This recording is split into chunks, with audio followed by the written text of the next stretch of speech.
सम्मानित साथियों, नमो बुद्धाय, जय भीम। हमेशा की भांति एक बार पुनः हम लेकर उपस्थित हो चुके हैं आज का डॉक्टर अंबेडकर संदेश।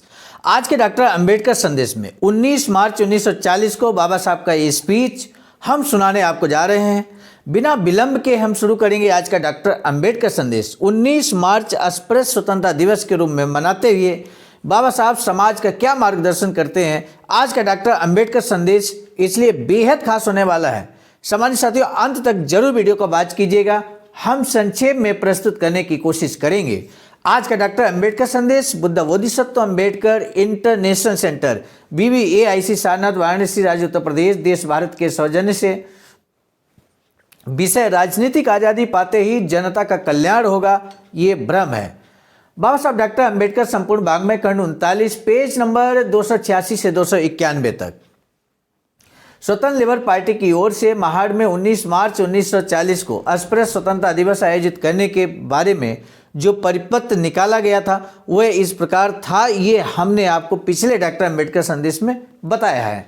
अब आज अर्थात यहाँ पर 19 मार्च 1927 को बाबा साहब का शाम की मीटिंग में क्या स्पीच होता है, हम सीधे जो विराट सभा हो रही है अस्पृश्य स्वतंत्रता दिवस की विराट सभा, दोपहर करीब 3 बजे सभा के अध्यक्ष डॉक्टर बाबा साहब अम्बेडकर को जुलूस निकालकर सभा स्थान पर लाया गया और सभा स्थान पर बाबा साहब का जोरदार सम्मान किया गया, जोरदार नारे लगाकर सम्मान किया गया।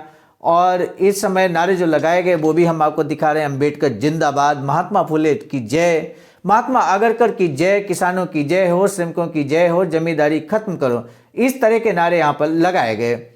सम्मानित साथियों, हम सीधे बाबा साहब के स्पीच की तरफ आपको लेकर चल रहे हैं। कौन कौन साथी वहाँ पर उपस्थित है ये सभी नाम आपके समक्ष स्क्रीन पर हम देने की कोशिश कर रहे हैं।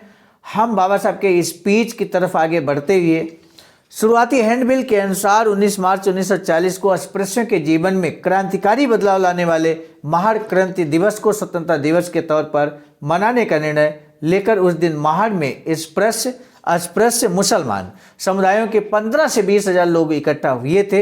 ये ऐतिहासिक जानकारी होना चाहिए। बाबा साहब अम्बेडकर ने इस जन समुदाय का मार्गदर्शन किया, 15 से 20 हजार लोगों का मार्गदर्शन किया। अपने भाषण में बाबा साहब ने कहा कि हैंडबिल में आपने सभा का उद्देश्य पढ़ा है। आज महाड़ में सुख का, शांति का, एकता का वातावरण है, लेकिन 14 साल पहले इसी समय महाड़ में हालात कितने मुश्किल थे ये आप में से कई लोगों को याद होगा। 1927 की सभा में जो लोग उपस्थित थे वे आज की सभा में जीवित होते हुए और गैर हाजिर रहें, ये संभव नहीं है। 14 साल पहले इसी थिएटर में एक मामूली सभा हुई थी। उस सभा में अस्पृश्यों के लिए सार्वजनिक तालाबों से पाबंदी हटाने का प्रस्ताव पारित किया गया था। इस प्रस्ताव के लिए सभी पक्षों से समर्थन मिला था। इस समर्थन के कारण हमारे अनंतराव चित्रे की हालत क्या करूं क्या न करूं सी हो गई थी। हम सभी लोग उत्सुक भेड़ों की तरह सामुदायिक रूप से पानी पीने के लिए तालाब पर गए थे। हमारे लोगों द्वारा वहाँ भरपेट जलपान किए जाने के बाद हम कृतार्थ होकर अपने अपने ठिकाने चले गए थे। उस दौरान मेरा रहने का प्रबंध ट्रेवलर्स होम में किया गया था। मैं और मेरे साथी सरकारी बंगले पर गए। उस दिन हमारे खाने का कोई प्रबंध नहीं किया जा सका। दोपहर के समय लहूलुहान अस्पृश्यों के दर्शन जरूर हुए थे। सामान्य साथियों, आपको मालूम है 19 मार्च 1927 की घटना का जिक्र बाबा साहब करते हैं, याद दिलाते हैं कि किस तरह से हमारे अस्पृश्य भाइयों को लहूलुहान कर दिया गया था। यानी कि जब चौदार तालाब आंदोलन करने के बाद सभी लोग वापस लौट रहे थे तो ऐसे में उन हमारे साथियों पर हमला किया गया अस्पृश्य लोगों की तरफ से। महाड़ के अस्पृश्यों ने अस्पृश्यों को अकेले में पकड़कर पीट दिया था। अस्पृश्य कातिलों का जुलूस दोपहर 4 बजे के आसपास हमारी ओर बंगले पर आया था। इस मोर्चे में करीब 2000 लोग शामिल थे। उन्हें ये कहकर उकसाया और भड़काया गया था कि डॉक्टर अंबेडकर आज विश्वेश्वर के मंदिर में जाने वाले हैं। लेकिन उस समुदाय के साथ उस दिन पुलिस अधिकारी भी थे, इसलिए हमारी मृत्यु टल गई। उस समय पुलिस अधिकारी भी डर गए थे। उन्होंने मुझे साफ तौर पर कह दिया था कि या तो आप मुंबई चले जाएं या पुलिस के दफ्तर में आकर रहें। जख्मी लोगों को उनके हाल पर छोड़कर मुंबई जाना मेरे लिए संभव नहीं था, इसलिए मैं पुलिस के दफ्तर में रहने लगा। श्री सुरवा टिप्पणीस को भी लोगों से डर लग रहा था। इसके बावजूद वे चोरी छिपे मेरे लिए थोड़ा बहुत खाना ले आया करते थे। बीर गांव का बूढ़ा बीर कर लेकिन हर रोज मेरे लिए खाना लेकर आता था। 1927 के दिसंबर महीने में हमने एक बार फिर सत्याग्रह के लिए सभा बुलाना तय किया। हम पर मनाही हुक्म लगाया गया। प्रतिबंधात्मक आदेश तोड़ने के लिए लोग बिल्कुल तैयार थे, लेकिन हमारी सभा ने निर्णय लिया कि हमें कानूनी राह को अपनाते हुए ही आगे बढ़ना है। बाबा साहब के हर संदेश, हर डॉक्टर अम्बेडकर संदेश से हमें ये सीख मिलती है कि किस तरह से हमें कानूनी राह पर आगे बढ़ते हुए सफलता के मार्ग पर बढ़ना है। कई मित्र नाराज हुए, दुश्मन कहने लगे कि हम कारागार से सजा से डरते हैं, लेकिन इतिहास ने साबित कर दिया है कि हमारी नीति ही सही थी, जो राह अपनाई थी वही सही थी। आज की सभा में स्पृश्य हिंदू मुस्लिम कंधे से कंधा सटाए बैठे हैं। क्या इससे साबित नहीं होता कि जो रास्ता हमने अपनाया था वो सही है था? आज हम यहाँ अस्पृश्यों का स्वतंत्रता दिवस मनाने के लिए इकट्ठा हुए हैं। अस्पृश्यों की आज़ादी ज़्यादातर सामाजिक समस्या ही है। आज मैं इस समस्या के संदर्भ में सिंह अवलोकन करने वाला हूँ। सामाजिक बदलावों के बारे में मैं जो सोचने वाला हूँ, आज की सभा में राजनीतिक आंदोलन के बारे में कम ही सोचूंगा। केवल राजनीतिक आज़ादी पाने भर से जनता का कल्याण होगा, ये भ्रम है। यही विषय है आज के डॉक्टर अम्बेडकर संदेश का।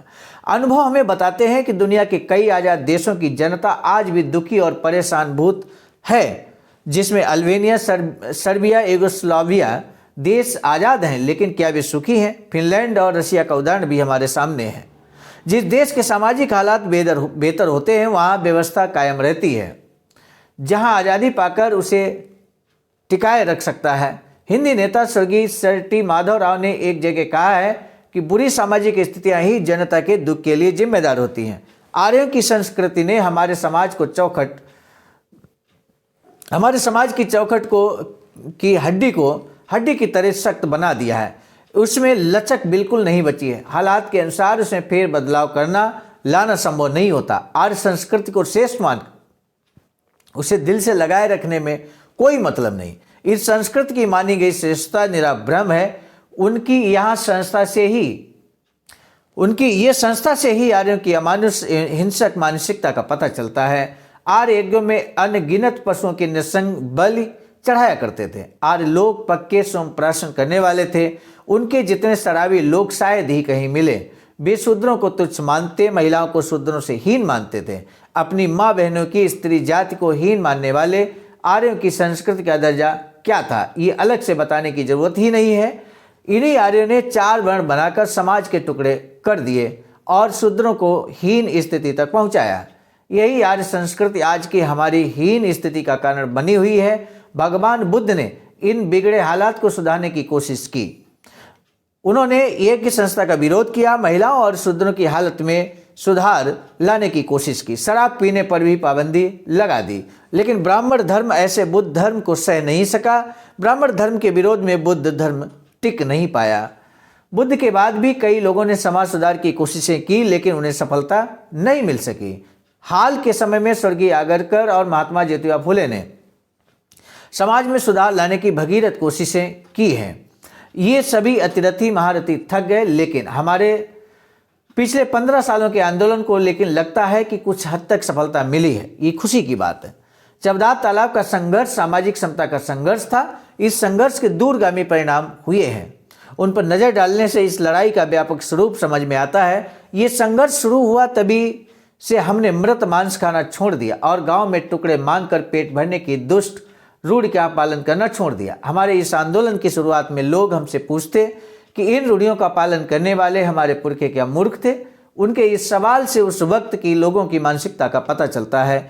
आज उनकी इस मानसिकता में फर्क आया है। ये फर्क चबदार तालाब के छेड़े संघर्ष से ही पैदा हुआ है। हम पर कई देवी देवताओं का असर था। खंडोबा और मुरलियों की प्रथा को बहुत महत्व प्राप्त था। अब हमारे बीच से पुराने भूतों, पिशाचों और भगवान भक्तियों को हमने विदा कर दिया है। आज महार समाज की कायिक, मानसिक और आत्मिक तिरशुद्धि हुई है। आज ये स्वतंत्रता दिवस मनाने के लिए हम हर तरह से लायक हुए हैं। मन आज़ाद तो इंसान आज़ाद, ये बात ध्यान में रखें। चबदार तालाब के संघर्ष से ही पृथक मजदूर पक्ष का जन्म हुआ है। ये पक्ष इस लड़ाई का राजनीतिक फल है। चबदार तालाब की लड़ाई से ही हमें राजनीतिक, सामाजिक, आर्थिक जागृति आई है। इस बात को कोई ना भूले। इस लड़ाई का अस्पृश्यों पर भी असर हुआ है। इसी लड़ाई के कारण महाराष्ट्र में महाडकर लोगों की गिनती पहले होने लगी है। ये जागृति और उन्नति इसी संघर्ष की देन है। 14 साल पहले फूटे सिरों ने इस जागृति और प्रगति को जन्म दिया है। यहाँ आए कुणबी और मराठा भाइयों को अब मैं 2 शब्द बताने वाला हूँ, वे ध्यान देकर सुनेंगे। महार समाज में प्रशंसनीय जागृति हुई है। महाराष्ट्र के संदर्भ में ही अगर बोलना हो तो आज ये कहने का समय आया है कि महाराष्ट्र में केवल महार और ब्राह्मण की राजनीति जानते हैं। इस मामले में कुणबी और मराठा समाज में जागृति बिल्कुल नहीं है। आपको सोचना होगा कि ऐसी स्थिति आज अगर है तो क्यों है।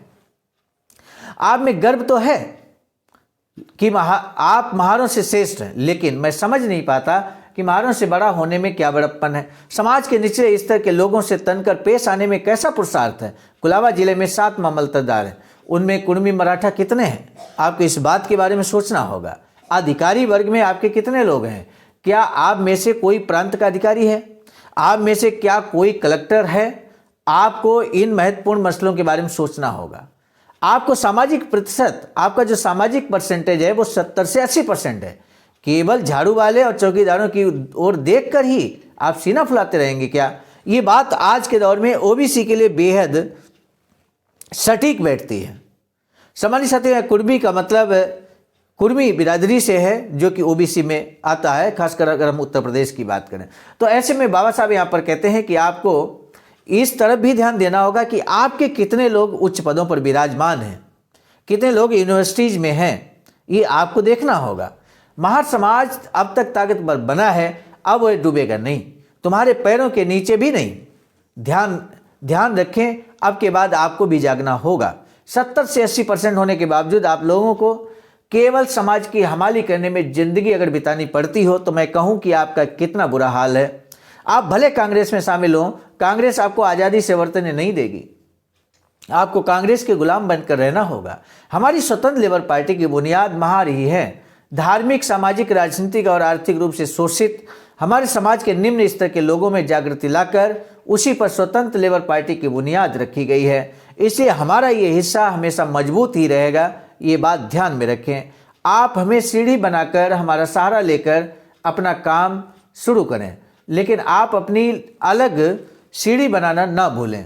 हम अस्पृश्यों के पक्ष से आपको अगर परहेज हो तो आप हमसे न मिलें, लेकिन हमने जो कछुए की पीठ तैयार की है उसका इस्तेमाल कर इस दुख के सागर को तर जाने से हिचकिचाएं नहीं। मेरा आपसे बस यही कहना है। अध्यक्ष के भाषण के बाद महार तालुका, माड़ गांव और मुंबई के फोर्ट वाले हिस्से में रहने वाले कोलाबा वासियों ने डॉक्टर बाबा साहब को रुपये 318, 210, 31 की थैलियां अर्पण की। डॉक्टर बाबा साहब ने घोषणा की कि इसमें से आधी रकम महार के सूबेदार सवादकर बोर्डिंग को और बची हुई रकम स्थानीय कार्य के लिए दी जाएगी। डॉक्टर जादव के भाषण के बाद मठ के बुबा जादव ने स्वतंत्र लेबर पार्टी के सदस्यों की संख्या बढ़ाने की जरूरत पर ध्यान दिलाया। सभा के अंत में 2 अस्पृश्य बच्चों ने इस अस्पृश्य आंदोलन के लिए पोषक 2 पद गाकर सुनाए। अंत में श्री पोतनीस ने सबके प्रति आभार प्रकट किया। आभार प्रदर्शक प्रस्ताव के बाद कुलाबा जिले के पृथक मजदूर पक्ष और ये सभी साथीगण यहाँ पर फूल मालाएं बाबा साहब को अर्पित करते हैं। उसके बाद सभा समाप्त होती है। तो आज का डॉक्टर अम्बेडकर संदेश यहाँ पर समाप्त होता है। बाबा साहब, जो पहला प्रश्न है, बाबा साहब डॉक्टर भीमराव अम्बेडकर ने क्यों कहा कि केवल राजनीतिक आज़ादी पाने से जनता का कल्याण होगा, ये भ्रम है। दूसरा प्रश्न है, बाबा साहब तथागत बुद्ध और महात्मा ज्योतिबा फुले के बारे में क्या बताया है बाबा साहब ने, ये दूसरा प्रश्न है।